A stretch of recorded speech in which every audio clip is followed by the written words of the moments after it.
안녕하세요. 은혜가 흘러넘치는 밤에 오신 여러분을 환영합니다. 혹시 여러분은 세계 최초의 억만장자가 누구인지 아시나요? 록펠러도 아니고 로스차일드 가문도 아닙니다.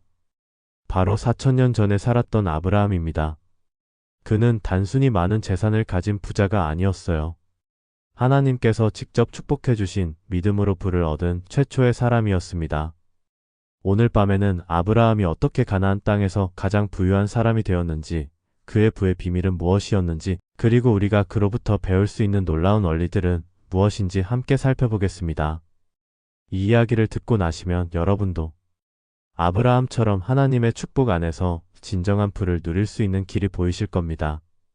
말씀을 듣다가 평안 가운데 잠드실 수도 있으니 지금 미리 좋아요와 구독 버튼을 눌러주세요. 그럼 믿음의 조상 아브라함의 놀라운 부의 이야기를 시작하겠습니다. 아브라함의 이야기는 갈대아 우르에서 시작됩니다. 그때 우르는 세계에서 가장 발달한 문명 도시 중 하나였어요. 높은 지구라트가 우뚝 솟아있고 상업이 번성하며 온갖 우상들이 가득한 그런 곳이었습니다. 아브라함의 아버지 데라는 그곳에서 우상을 만들어 파는 사업을 했다고 전해집니다. 그런데 하나님께서 아브라함에게 나타나셔서 말씀하셨어요. 내 고향과 친척과 아버지의 집을 떠나 내가 내게 보여줄 땅으로 가라. 내가 너로 큰 민족을 이루고 내게 복을 주어 내 이름을 창대하게 하리니 너는 복의 근원이 될지라. 이 말씀에서 주목할 부분이 있습니다. 하나님께서는 단순히 떠나라고 하신 게 아니라 복을 주겠다, 내 이름을 창대하게 하겠다, 복의 근원이 되게 하겠다고 약속하셨어요. 이것이 바로 아브라함 부의 시작점입니다. 하나님의 축복 약속이었던 거예요.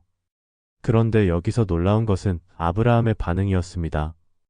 창세기 12장 4절은 이에 아브라함이 여호와의 말씀을 따라갔고라고 기록하고 있어요. 아무런 의심이나 주저함 없이 순종한 겁니다. 75세의 나이에 안정된 삶을 버리고 어디로 갈지도 모르는 상황에서 말이에요. 이것이 바로 아브라함 부의 첫 번째 원리입니다. 하나님의 말씀에 대한 완전한 순종이에요. 많은 사람들이 부를 추구하면서 자신만의 방법, 자신만의 계획을 고집합니다. 하지만 아브라함은 달랐어요. 하나님의 계획을 자신의 계획보다 우선시했습니다. 현대에 성공한 기업가들도 마찬가지예요. 아마존의 제프 베조스는 안정된 금융회사를 그만두고 차고에서 인터넷 서점을 시작했습니다. 사람들은 그를 미쳤다고 했지만 그는 자신의 믿음을 따랐어요. 그 결과 세계 최대의 전자상거래 회사를 만들었습니다. 아브라함이 하란을 떠나 가나안 땅에 도착했을 때 그곳은 결코 살기 좋은 곳이 아니었어요. 유목민들이 돌아다니는 거칠고 메마른 땅이었죠. 하지만 하나님께서는 그에게 말씀하셨습니다. 내가 이 땅을 내 후손에게 주리라. 그때 아브라함이 한 일이 무엇인지 아세요? 창세기 12장 7절은 여호와께서 아브라함에게 나타나 이르시되 내가 이 땅을 내 후손에게 주리라 하신지라. 그가 그에게 나타나신 여호와께 그곳에서 제단을 쌓았더라고 기록하고 있어요. 제단을 쌓았다는 것은 무엇을 의미할까요? 이것은 하나님을 예배하고 하나님께 감사하며 하나님을 인정한다는 뜻입니다. 아직 약속이 성취되지도 않았는데, 아직 한 뼘의 땅도 소유하지 않았는데 미리 감사의 제단을 쌓은 거예요. 이것이 아브라함 부의 두 번째 원리입니다. 미리 감사하는 마음이에요. 많은 사람들은 결과를 보고 나서 감사합니다. 돈을 벌고 나서, 성공하고 나서 그때 하나님께 감사해요. 하지만 아브라함은 달랐습니다. 약속만 듣고도 감사했어요. 빌 게이츠도 비슷한 이야기가 있어요. 마이크로소프트를 창업할 때 그는 이미 성공을 확신하고 있었습니다. 모든 가정의 컴퓨터를 한 대씩이라는 비전을 가지고 그 비전이 이루어질 것을 믿어 의심치 않았어요. 그래서 처음부터 글로벌 기업의 틀을 만들어 나갔습니다. 하지만 아브라함에게도 시련이 찾아왔어요.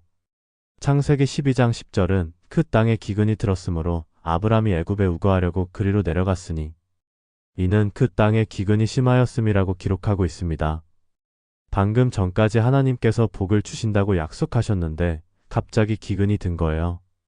보통 사람이라면 하나님 약속이 다르잖아요. 복을 주신다고 하시더니 왜 기근이 드나요? 라고 원망했을 겁니다. 하지만 아브라함은 달랐어요. 아브라함은 이 기근조차도 하나님의 계획 안에 있다고 믿었습니다. 그래서 애굽으로 내려갔어요. 그런데 애굽에서 놀라운 일이 일어났습니다. 아브라함의 아내 사라가 너무 아름다워서 바로왕이 그녀를 궁으로 데려갔어요.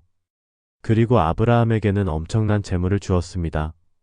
창세기 12장 16절은 바로가 그로 말미암아 아브람을 후대함으로 아브람이 양과 수와 노예와 여종과 암나귀와 낙타를 얻었더라고 기록하고 있어요. 하룻밤 사이에 아브라함이 큰 부자가 된 거예요. 물론 이 과정에서 아브라함의 실수도 있었어요. 사라를 누이라고 거짓말한 것 말이죠. 하지만 하나님께서는 그 실수까지도 선하게 사용하셨습니다. 바로가 아브라함을 후대한 덕분에 그는 많은 재물을 얻게 되었거든요. 이것이 아브라함 부의 세 번째 원리입니다. 위기를 기회로 바꾸는 지혜예요. 기근이라는 위기 상황에서 아브라함은 애굽으로 가는 기회를 얻었고 그곳에서 큰 재물을 얻었습니다. 현대에 성공한 기업가들도 마찬가지예요. 2008년 금융위기 때 많은 기업들이 무너졌지만 일부 기업들은 오히려 더 성장했어요. 우버, 에어비앤비 같은 회사들이 바로 그 시기에 창업되어 큰 성공을 거두었습니다. 위기를 기회로 바꾼 거죠. 애굽에서 나온 후 아브라함은 더욱 부유해졌어요. 창세기 13장 2절은 아브라함에게 가축과 은과 금이 매우 많았더라고 기록하고 있습니다. 그런데 여기서 중요한 것은 아브라함이 그 부를 어떻게 사용했느냐는 거예요. 조카 롯과 함께 살게 되었는데 둘의 재산이 너무 많아서 한 곳에 살 수가 없었어요. 목자들 사이에 다툼이 일어났죠. 그때 아브라함이 어떻게 했을까요? 창세기 13장 8-9절에서 아브라함은 롯에게 이렇게 말했어요. 우리는 한 친족이라 나와 너 사이에나 내 목자와 내 목자 사이에 다툼이 있게 하지 말자. 온 땅이 내 앞에 있지 아니하냐. 나를 떠나가라. 내가 좌하면 나는 우하고 네가 우하면 나는 좌하리라. 아브라함이 연장자이고 어른인데도 불구하고 롯에게 먼저 선택권을 주었어요. 이것은 정말 놀라운 일입니다. 보통 사람이라면 자신이 좋은 땅을 먼저 선택했을 텐데 아브라함은 양보했어요. 이것이 아브라함 부의 네 번째 원리입니다. 관대함과 양보의 정신이에요. 진정한 부자는 움켜쥐지 않습니다. 오히려 나누고 양보해요. 그러면 하나님께서 더 큰 것으로 갚아주시거든요. 워렌 버핏도 비슷한 철학을 가지고 있어요. 그는 자신의 재산 대부분을 기부하겠다고 서약했습니다.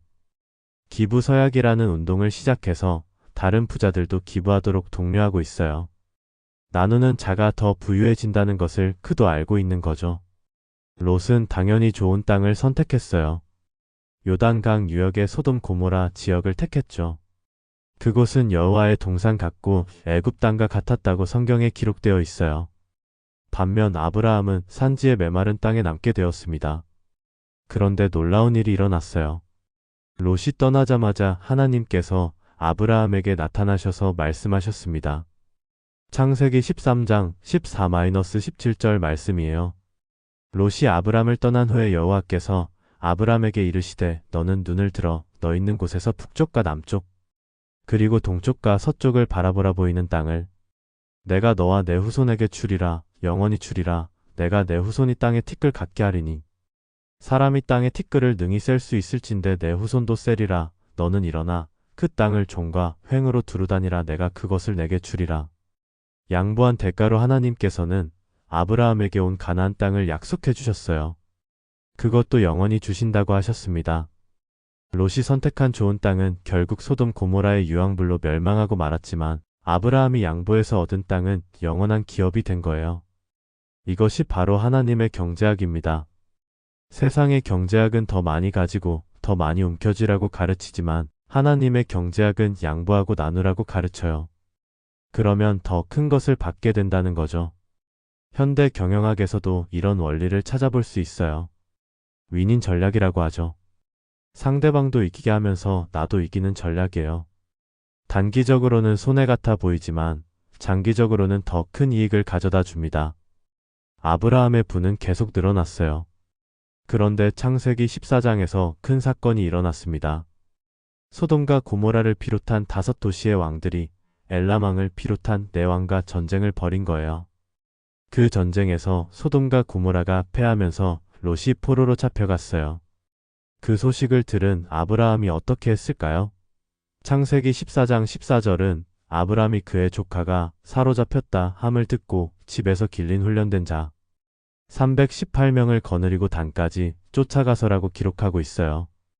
여기서 주목할 점이 있어요. 아브라함이 집에서 기른 훈련된 종이 318명이나 되었다는 거예요. 이것은 아브라함의 규모가 얼마나 컸는지를 보여주는 대목입니다. 고대 근동 지역에서 이 정도 규모의 사병을 거느린다는 것은 작은 나라의 왕급이라는 뜻이거든요. 아브라함은 318명의 훈련된 종들과 함께 단까지 쫓아가서 내왕의 연합군을 물리치고 롯을 구출했어요. 그리고 빼앗긴 모든 재물을 되찾아왔습니다. 이때 소돔 왕이 아브라함에게 와서 제안했어요. 사람은 내게 돌리고 물건은 내가 가지라, 전리품을 다 가져가라는 뜻이었어요. 그런데 아브라함의 반응이 놀라웠습니다. 창세기 14장 22-24절에서 아브라함은 이렇게 말했어요.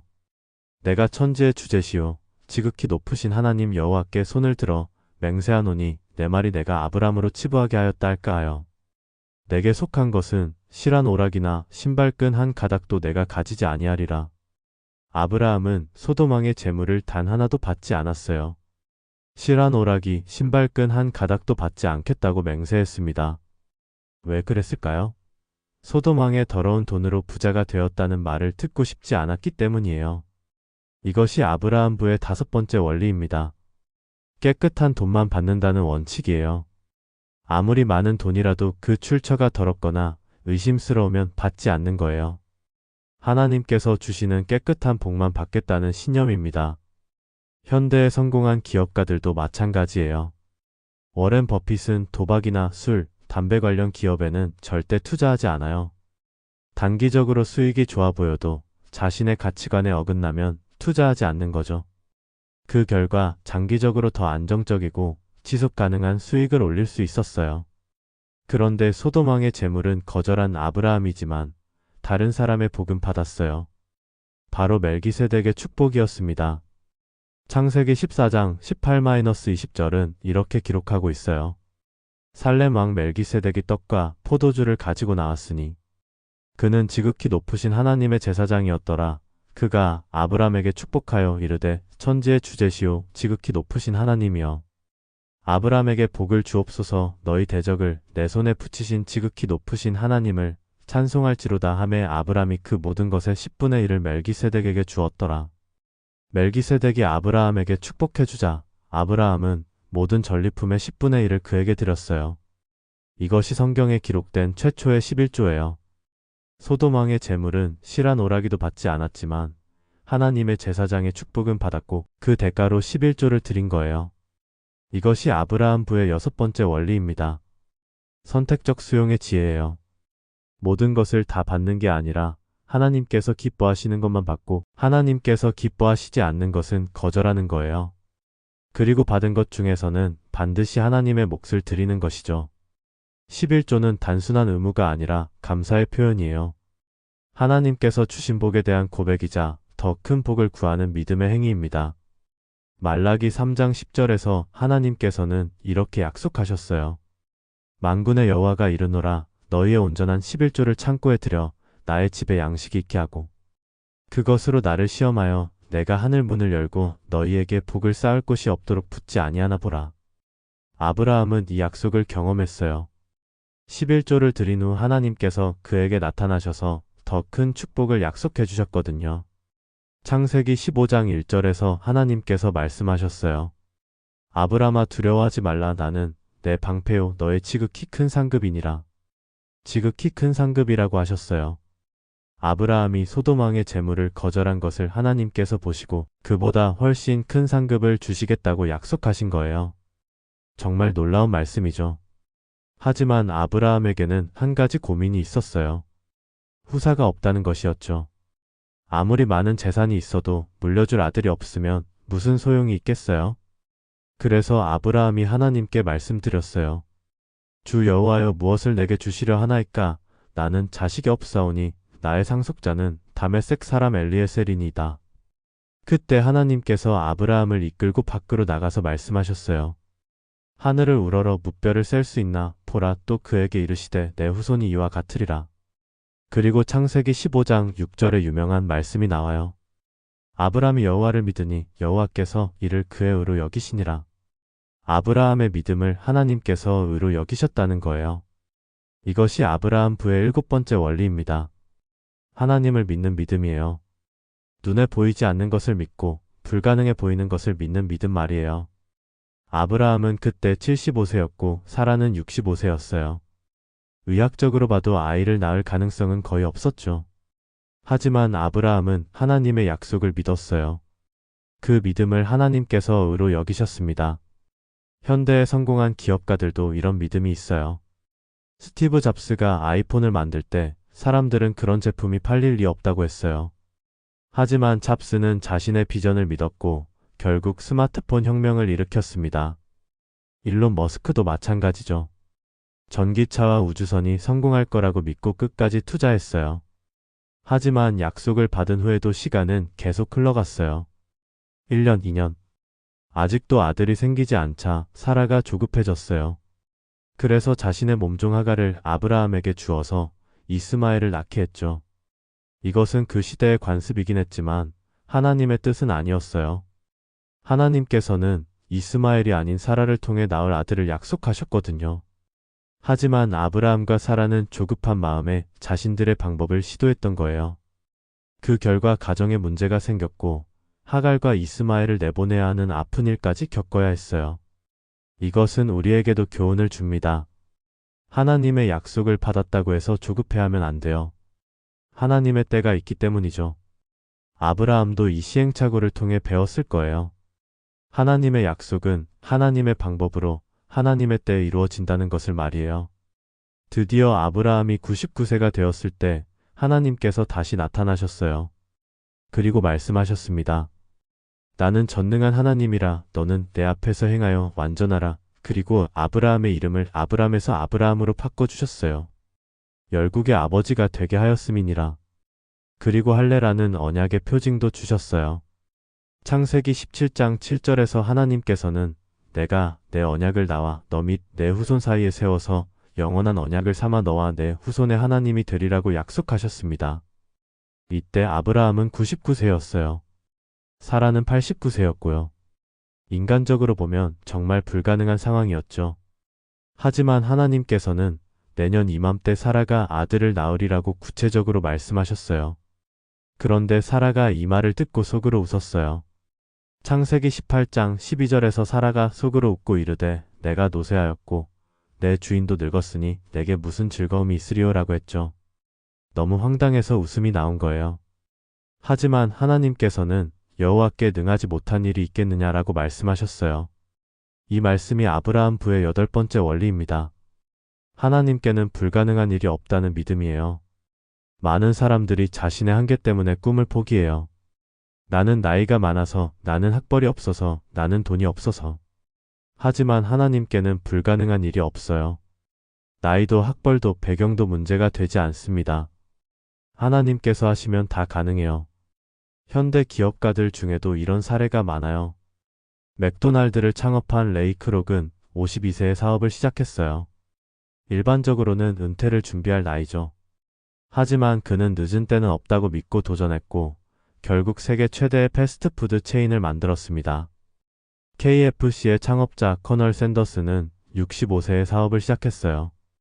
연금으로 살아야 할 나이에 프라이드 치킨 레시피를 가지고 전국을 돌아다니며 가맹점을 모집했죠.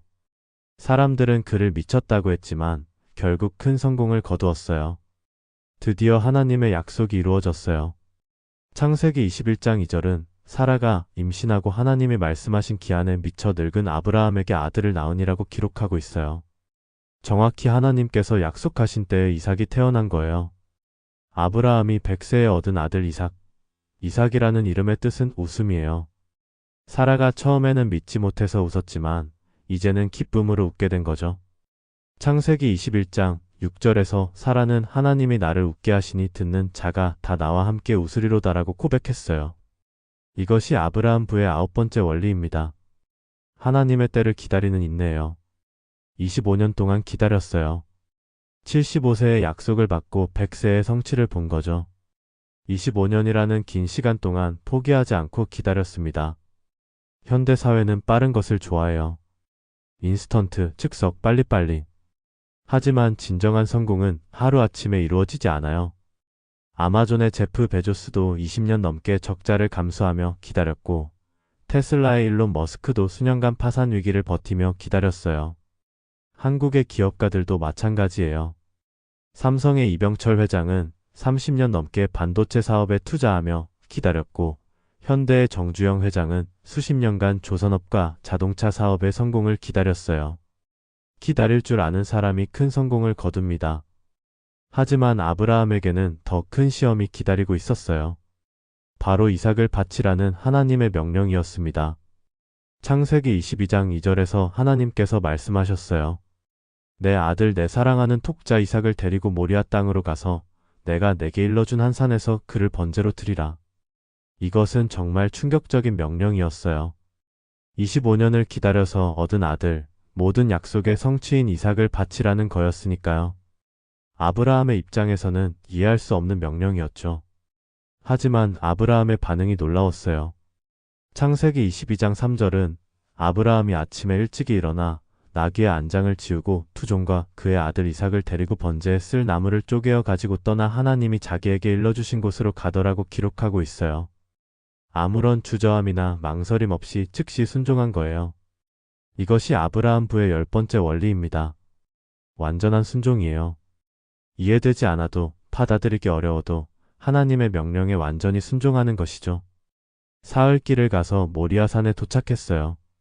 아브라함이 이삭에게 나무를 치게 하고 자신은 불과 칼을 가졌죠. 그때 이삭이 물었어요. 아버지여, 불과 나무는 있거니와 번제할 어린 양은 어디 있나이까? 아브라함의 대답이 너무나 믿음으로 충만했어요. 아들아, 번제할 어린 양은 하나님이 자기를 위하여 친히 준비하시리라, 하나님께서 어떻게든 해결해 주실 것이라는 완전한 믿음이었어요. 드디어 제단을 쌓고 이삭을 묶어 제단 나무 위에 놓았어요. 아브라함이 칼을 들어 아들을 잡으려고 하는 순간 여호와의 사자가 하늘에서 불러 말씀하셨어요. 아브라함아, 아브라함아, 그 아이에게 내 손을 대지 말라. 그에게 아무 일도 하지 말라. 내가 내 아들 내 독자까지도 내게 아끼지 아니하였으니 내가 이제야 내가 하나님을 경외하는 줄을 아노라. 그리고 아브라함이 눈을 들어본즉 수풀에 뿔이 걸린 수장이 있더라고 했어요. 하나님께서 친히 번제할 양을 준비해 주신 거예요. 아브라함의 믿음대로 된 거죠. 이때 아브라함이 그곳 이름을 여호와 이레라고 했어요. 여호와께서 준비하시리라는 뜻이에요. 하나님께서는 우리가 필요한 모든 것을 때에 맞춰 준비해 주시는 분이라는 고백이었죠. 이것이 아브라함 부의 11번째 원리입니다. 여호와 이레 믿음이에요. 하나님께서 모든 것을 준비해 주신다는 믿음 말이에요. 우리가 걱정하고 염려할 필요 없이 하나님께서 알아서 다 준비해 주신다는 거예요. 그러자 하나님께서 다시 아브라함에게 복을 주셨어요. 창세기 22장 16-18절 말씀이에요. 여호와께서 이르시되 내가 나를 가리켜 맹세하노니 내가 이같이 행하여 내 아들 내 독자도 아끼지 아니하였음즉 내가 내게 큰 복을 주고 내 후손을 하늘의 별과 바닷가의 모래같이 번성하게 하리니 내 후손이 그 대적의 성문을 차지하리라. 또 내 후손으로 말미암아 천하 만민이 복을 받으리니 이는 내가 나의 말을 청종하였음이니라. 이전의 약속보다 훨씬 구체적이고 강력한 축복이었어요. 후손을 하늘의 별과 바닷가의 모래같이 번성하게 해주시고 그 후손으로 말미암아 천하 만민이 복을 받게 하겠다는 거였어요. 여기서 중요한 것은 이는 내가 나의 말을 청종하였음이니라는 부분이에요. 아브라함의 순종을 보시고 하나님께서 더 큰 축복을 주신 거예요. 순종이 축복의 통로였던 거죠. 현대 기업가들도 마찬가지예요. 스티브 잡스는 컴퓨터 사업에서 쫓겨났지만 그 시련을 통해 더 큰 창의성을 얻었어요. 그리고 애플로 다시 돌아와서 아이폰이라는 혁신적 제품을 만들었죠. 시련이 더 큰 성공의 발판이 된 거예요. 아브라함의 부는 이제 절정에 달했어요. 창세기 24장 1절은 아브라함이 나이가 많아 늙었고 여호와께서 그에게 범사의 복을 주셨더라고 기록하고 있어요. 범사의 복을 받았다는 거예요. 영적으로도 물질적으로도 모든 면에서 복을 받은 거죠. 그런데 아브라함이 이 복을 어떻게 사용했는지가 중요해요. 첫째, 아들 이삭의 결혼을 위해 사용했어요. 가장 신뢰하는 종을 보내서 이삭의 아내를 구해오게 했죠. 둘째, 자신의 아내 사라가 죽었을 때 합당한 무덤을 마련해 주었어요. 창세기 23장에서 사라가 죽자 아브라함은 해쪽 속에게서 막벨라 굴을 사서 무덤으로 사용했어요. 그런데 해쪽 속이 공짜로 주겠다고 했는데도 아브라함은 정당한 값을 치르고 샀어요. 은 400세겔이라는 당시로는 엄청난 금액이었죠. 왜 공짜로 받지 않고 비싼 값을 치렀을까요?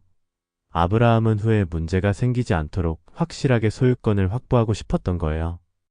이것이 아브라함 부의 12번째 원리입니다. 정당한 대가를 치르는 정직함이에요. 공짜는 결국 비싸다는 말이 있죠. 공짜로 받으면 나중에 더 큰 대가를 치를 수도 있어요. 하지만 정당한 값을 치르고 확실하게 소유하면 나중에 문제가 생기지 않아요. 현대 기업가들도 이런 원칙을 지켜요. 워렌 버핏은 가격은 당신이 지불하는 것이고 가치는 당신이 얻는 것이다라고 말했어요. 싼 것보다는 가치 있는 것에 정당한 대가를 치르는 게 낫다는 뜻이죠. 아브라함의 마지막 시기를 보면 정말 아름다워요. 창세기 25장 7-8절은 아브라함이 누린 생애는 175세라 아브라함이 수가 높고 나이가 많아 기운이 다하여 죽어 자기 열조에게로 돌아가매라고 기록하고 있어요. 175세까지 살았다는 것도 놀랍지만 수가 높고 나이가 많아라는 표현이 인상적이에요. 이것은 단순히 오래 산 것이 아니라 충만하고 만족스러운 삶을 살았다는 뜻이에요. 하나님의 복을 누리며 살다가 평안히 세상을 떠난 거죠. 그리고 창세기 25장 11절은 아브라함이 죽은 후에 하나님이 그의 아들 이삭에게 복을 주셨더라고 기록하고 있어요. 아브라함이 받은 복이 아들 이삭에게도 이어진 거예요. 이것이 아브라함 부의 13번째이자 마지막 원리입니다. 다음 세대로 이어지는 복이에요. 진정한 부자는 자신의 세대에서 끝나지 않아요. 자녀와 후손들에게까지 복이 이어져요. 물질적 유산뿐만 아니라 신앙적 유산, 정신적 유산까지 물려주는 거죠. 현대의 성공한 기업가 가문들을 봐도 마찬가지예요. 록펠러 가문은 6대째까지 이어지면서 계속 사회공헌을 하고 있어요. 한국의 삼성, 현대, LG 등도 창업주의 정신이 후손들에게 이어지면서 기업이 발전하고 있죠. 아브라함의 부는 단순한 개인의 성공이 아니었어요. 하나님의 복을 받아 온 인류에게 복의 근원이 되는 것이 목적이었어요. 창세기 12장 3절에서 하나님께서 땅의 모든 족속이 너로 말미암아 복을 얻을 것이라고 약속하셨던 것처럼요. 실제로 아브라함의 후손을 통해 온 인류가 복을 받았어요. 예수 그리스도께서 아브라함의 후손으로 오셔서 온 인류를 구원해 주셨거든요. 아브라함 한 사람의 믿음과 순종이 전 인류의 구원으로 이어진 거예요. 이것이 진정한 부의 목적이에요. 나만 잘 사는 게 아니라 다른 사람들도 복을 받게 하는 것이죠. 나를 통해 가정이 복받고 이웃이 복받고 사회가 복받는 것이 하나님께서 원하시는 부의 모습이에요. 아브라함의 부의 비밀을 정리해보면 이렇습니다. 첫째, 하나님의 말씀에 대한 완전한 순종. 둘째, 미리 감사하는 마음. 셋째, 위기를 기회로 바꾸는 지혜. 넷째, 관대함과 양보의 정신. 다섯째, 깨끗한 돈만 받는 원칙. 여섯째, 선택적 수용의 지혜. 일곱째, 하나님을 믿는 믿음. 여덟째, 하나님께는 불가능한 일이 없다는 믿음. 아홉째, 하나님의 때를 기다리는 인내. 열째, 완전한 순종. 11번째, 여호와 일의 믿음. 12번째, 정당한 대가를 치르는 정직함. 13번째, 다음 세대로 이어지는 복. 이 모든 원리들이 오늘 우리에게도 적용될 수 있어요. 우리도 아브라함처럼 하나님의 말씀에 순종하고 믿음으로 살아가면 하나님께서 복을 주실 거예요. 그 복으로 우리 가정이 행복해지고 우리 이웃이 도움을 받고 하나님께 영광을 돌릴 수 있을 거예요. 하지만 가장 중요한 것은 하나님과의 관계예요. 아브라함이 하나님의 벗이라고 불렸던 것처럼 우리도 하나님과 친밀한 관계를 맺어야 해요. 그러면 하나님께서 아브라함에게 주셨던 것처럼 우리에게도 지혜와 복을 주실 거예요. 아브라함은 4000년 전에 살았던 사람이지만 그의 삶의 원리들은 오늘날에도 여전히 유효해요. 시대가 바뀌어도 하나님의 말씀과 원리는 변하지 않거든요. 우리가 이 원리들을 우리 삶에 적용한다면 우리도 아브라함처럼 하나님의 복을 받는 삶을 살 수 있을 거예요. 특히 젊은 분들에게 말씀드리고 싶어요. 아브라함은 75세에 하나님의 부르심을 받았지만 여러분은 지금 젊은 나이에 이 말씀을 듣고 있어요. 지금부터 이 원리들을 실천한다면 아브라함보다 더 큰 복을 받을 수 있을 거예요. 하나님의 말씀에 순종하고 정직하게 살고 나누며 살고 인내하며 살아가세요. 그러면 하나님께서 여러분을 통해 놀라운 일들을 행하실 거예요. 여러분의 가정과 사업과 인생이 아브라함처럼 복의 통로가 될 거예요. 마지막으로 기억하실 것은 부는 목적이 아니라 수단이라는 것이에요. 아브라함의 부도 자기 자신을 위한 것이 아니라 하나님께 영광 돌리고 다른 사람들에게 복이 되기 위한 것이었어요. 우리도 그런 마음으로 부를 추구해야 해요. 하나님께서 주시는 복은 단순히 물질적인 것만이 아니에요. 건강의 복, 가정의 복, 인간관계의 복, 무엇보다 영적인 복을 주세요. 이 모든 복이 아브라함에게 임했던 것처럼 여러분에게도 임하기를 간절히 소망합니다. 오늘 밤 아브라함의 놀라운 부의 이야기를 함께 나누었습니다. 하나님께서 한 사람의 믿음과 순종을 통해 어떤 놀라운 일들을 행하시는지 보셨죠? 4000년 전 아브라함에게 역사하셨던 그 하나님이 오늘도 여러분과 함께하고 계세요. 아브라함이 받았던 복이 여러분에게도 임하기를 축복합니다. 여러분의 삶이 복의 근원이 되고 여러분을 통해 많은 사람들이 하나님의 사랑을 경험하게 되기를 기도합니다. 그리고 여러분의 후손들에게까지 이 복이 대대로 이어지기를 간절히 축복합니다. 내일 밤에도 은혜가 흘러넘치는 밤에서 또 다른 성경 속 부자의 이야기로 만나겠습니다. 오늘도 하나님의 은혜와 평강이 여러분과 함께 하시기를 축복하며 편안한 밤 되시기 바랍니다.